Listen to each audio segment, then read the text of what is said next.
What about the carnivore diet? I talk a lot about this. The summary is that, there's a big debate. There's the carnivores and then there's the vegans, and they're seemingly opposed.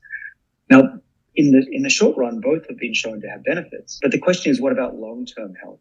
And there the science speaks volumes. I would love for a carnivore diet to be associated with long life. I wish that were true because I love meat. Just not the case. Speaking as a scientist, if you look at people who eat certain diets, the people that live longest are those that don't eat a lot, don't eat 3 big meals a day, they eat less than that.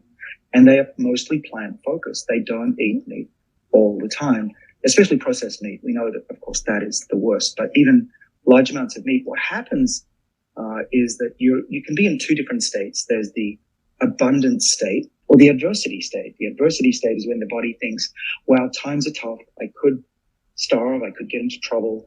I need to run away from a saber-toothed tiger. We also call this hormesis. If anyone's listened to us before, hormesis is what doesn't kill you, makes you live longer.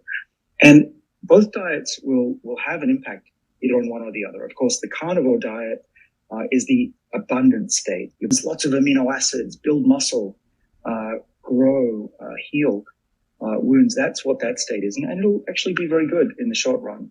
There's really no question you will build up muscle, probably, slightly faster, certainly more fast than if you're only on plant-based.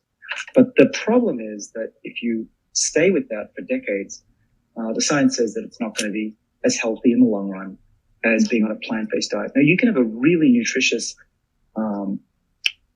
plant-based diet that will be as good as the meat-based diet for physical and mental capabilities. But in the long run, we'll be turning on these defense pathways that in large part are controlled by mTOR, which stands for mammalian target of rapamycin. So we get to this drug, rapamycin. Rapamycin is a drug that was discovered on the island, Easter Island, Rapa Nui, and hence the Rapa name.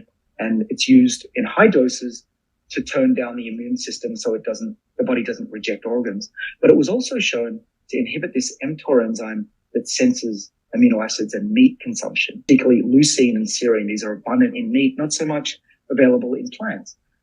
So the summary is that if you eat a lot of meat, your mTOR defenses will not be as active against aging as if you're on a plant-based diet. But you can mimic a plant-based diet and fasting by taking rapamycin, the drug, but not in high doses. Of course, you don't want to downregulate your immune system, but just inhibit it a little bit so that it's as though you're not eating a lot of meat. And then you'll turn on this autophagy, recycling proteins. That's very good for health. But you should know you can't just go out and buy rapamycin. You do need to talk to your doctor. It's actually not that easy to get. So that's why I typically just skip meals. It has a very similar effect.